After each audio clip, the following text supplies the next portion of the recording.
संतोष की रिपोर्ट में आप सबों का स्वागत है।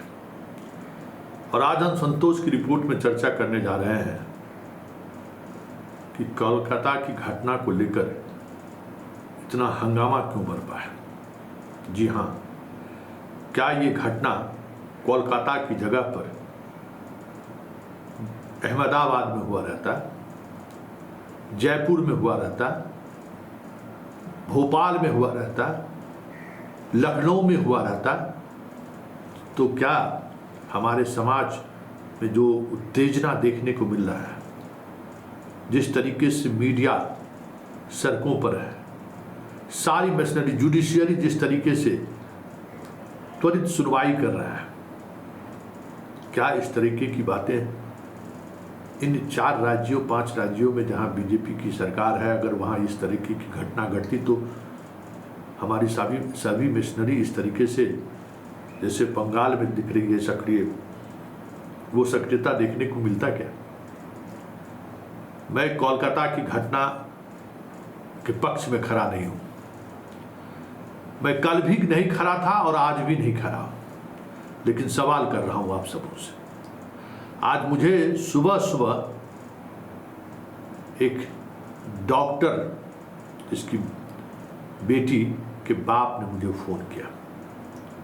उनकी बेटी मेडिकल की पढ़ाई कर रही है और उन्होंने मुझे फ़ोन करके कहा कि संतोष जी, आइए विमेंस कॉलेज का नज़ारा देखिए, किस तरीके से वहाँ के अध्यापक, प्रोफेसर और छात्राएं काली ड्रेस में सड़कों पर उतरी।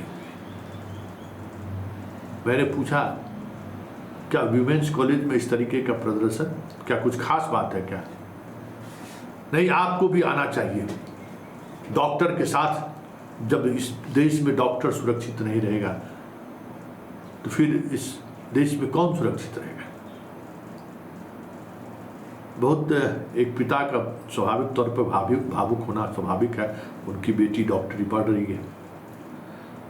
मैंने सिर्फ इतना ही कहा, याद है कुछ महीने पहले ही BHU में IIT के एक छात्रा के साथ इसी तरीके से गैंग रेप की घटना घटी थी। क्या उस दिन आपको लगा था कि BHU के जिस बेटी के साथ गैंग रेप हुआ है वो मेरी बेटी है? आज जब आपकी बेटी पर आन पड़ी है तो आप मुझे खबर करने के लिए बुला रहे हैं। कल उस दिन आप उस घटना को लेकर एक निंदा का शब्द भी कहा था क्या? आवाज थोड़ा उनका टोन बदला और टोन में थोड़ा एग्रेशन भी है। तो मैंने कहा गुस्सा स्वाभाविक है, क्योंकि आपकी बेटी मेडिकल कॉलेज में पढ़ती है। गुस्सा आज मेरे लिए भी है। मैं भी गुस्सा हूं कि यह देश बेटी को भी सत्ता, विपक्ष, जाति, धर्म में बांट दिया है। वाह रे देश! हम इस बात को लेकर गुस्से में हैं कि आज देश की मीडिया, देश की मशीनरी, देश का सिस्टम, शासन किस पार्टी का है, किस धर्म के लोगों के साथ घटना घटी है, किस जाति के लोगों के साथ घटना घटी है, इसको लेकर बटा हुआ है। तो इस बटे हुए समाज पर रोना क्यों है? क्यों मैं दिखाऊं ये खबर? इसलिए कि आज आपको अपनी बेटी का खतरा महसूस हो रहा है कि कहीं कल मेरी बेटी के साथ इस तरीके की घटना हो जाए। याद है BHU की घटना? याद है 1 नवंबर 2023, अभी 1 वर्ष भी पूरा नहीं हुआ है। उस रात IIT BHU के कैंपस में एक छात्रा अपने हॉस्टल से बाहर निकलकर अपने बॉयफ्रेंड कहे या जो स्टूडेंट बैचमेट कहे उससे बात करता हुआ टहल रहा था। 3 लड़के बुलेट पर सवार होकर आए और देखते ही गाड़ी रोका। 2 लड़कों ने उसके बॉयफ्रेंड को कब्जा में किया, उसको पैर में बांधा और उसके सामने, आंखों के सामने में उन तीनों ने मिलकर उस लड़की को निर्वस्त्र किया गैंग रेप किया और उसका वीडियो बनाया। और इस पूरी घटना के बावजूद भी पता है 8 तारीख को रेप का FIR दर्ज होता है। 8 दिन तक स्टूडेंट सड़क पर रहे, हल्ला हंगामा करते रहे, किसी ने एक नहीं सुनी। उस वक्त कोर्ट कहाँ खड़ा था? उस वक्त कोर्ट क्या कर रहा था? Allahabad high court. आज उनके कलकत्ता हाई कोर्ट के एक्टिविज्म को देखकर हम ये सवाल कर रहे थे, कहाँ खड़ी हुई थी? कोर्ट के लोग कहाँ थे? लड़की के न्याय को लेकर वहाँ के स्टूडेंट कैंपस में उतरे रहे। 8 दिन लग गए, फिर लड़की का मेडिकल होता है और 164 का बयान होता है। और जब उस बयान में लड़कियां जब बोलती है कि मेरे साथ ऐसे ऐसे हुआ है, तब फिर रेप का मुकदमा दर्ज होता है, गैंग रेप का। तब तक उसके वीडियो को लोगों ने वायरल कर दिया। और पता है वो गैंग रेप करने वाले कौन लोग थे? 2 महीने बाद उनकी गिरफ्तारी हुई और इस बीच वो मध्य प्रदेश में बीजेपी का प्रचार करता रहा, बीजेपी के IT सेल को संभालता रहा। कहाँ उस दिन आप मर गए थे? कहाँ सोए थे? उस दिन क्यों नहीं आपकी जमीर जगी जो आज आपकी जमीर जगी है कि देश की बच्चियां सुरक्षित नहीं है। आज 4 दिनों से अस्पताल में कामकाज ठप है। आज से 24 घंटे को लेकर हड़ताल पर हैं ये लोग। मतलब 6 दिनों से ये चीजें चल रही हैं। बलात्कारी कोई बाहरी व्यक्ति नहीं है, बलात्कारी कॉलेज कैंपस के अंदर के लोग हैं। बलात्कार करने वाला कोई बाहरी नहीं है, कॉलेज के से जुड़े हुए। अब तो स्टूडेंट की भी बात आ रही है, डॉक्टर स्टूडेंट की भी बात आ रही है। बलात्कार करने वाले वो लोग हैं।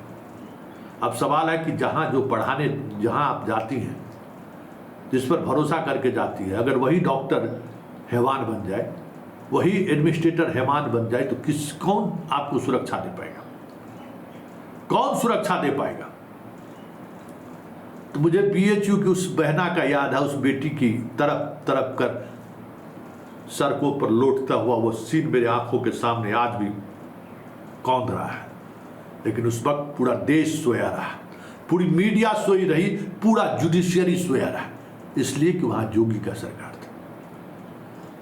और आज ममता की सरकार वहां है, विपक्ष की सरकार है, तो सारे लोग एक्टिव हैं। वहां पर लग रहा है कि क्या हो गया है। हम घटना को कमतर करने की कोशिश हमारी नहीं है, या घटना से ध्यान भटकाने की भी कोशिश हमारी नहीं है। हमारी कोशिश सिर्फ इतना है कि जिस तरीके से समाज बट चुका है, जिस तरीके से समाज को बांट दिया गया है पार्टी, धर्म और जाति के नाम पर, हर वो समाज सोच ले, हर वो जाति के लोग सोच ले, हर पॉलिटिकल पार्टी के लोग सोच ले। आज आप हाथ पर हाथ डाल के बैठे हो, तो कल तुम्हारी बेटी और बहन के साथ भी वही घटना होगी। तो कलकत्ता की घटना वही घटना है। ये भले राज अलग है, तो आप चीख चिल्ला रहे हो।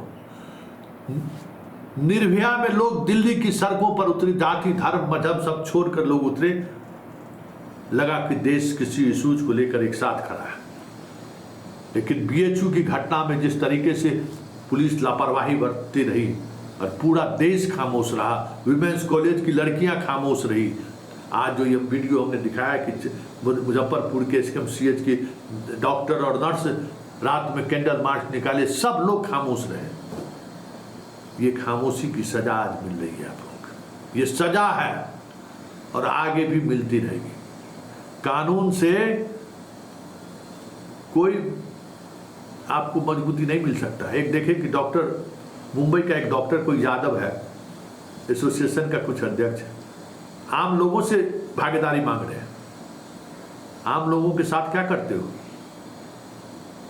डॉक्टर तुम लोग याद रखो, आम लोग जितना ज़्यादा सिस्टम में सबसे ज़्यादा प्रताड़ित और मानसिक तौर पर तबाह और परेशान अगर किसी एक प्रोफेशन की वजह से है, तो वो तुम लोग हो।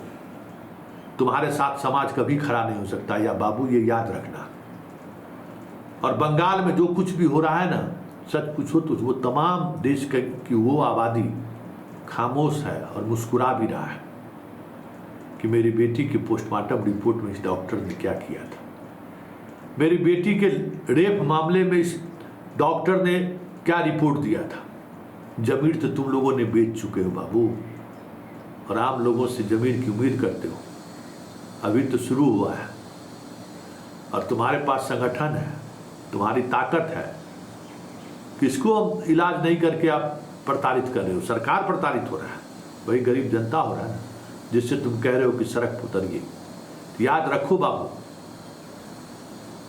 समाज में आज सबसे बड़ा दुश्मन अगर समाज के सामने में कोई है तो तुम हो।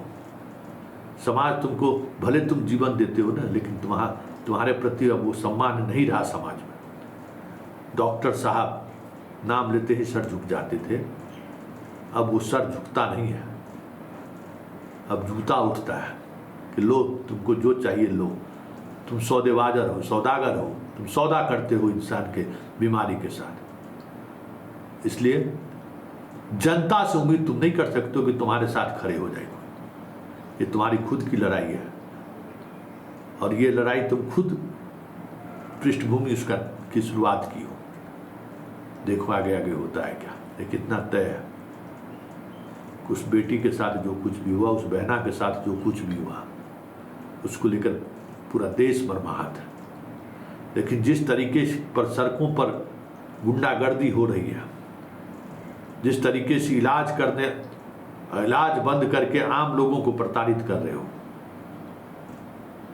समाज, देश और पॉलिटिशियन भले माफ कर दे, देश की जनता तुमको माफ नहीं करेगी।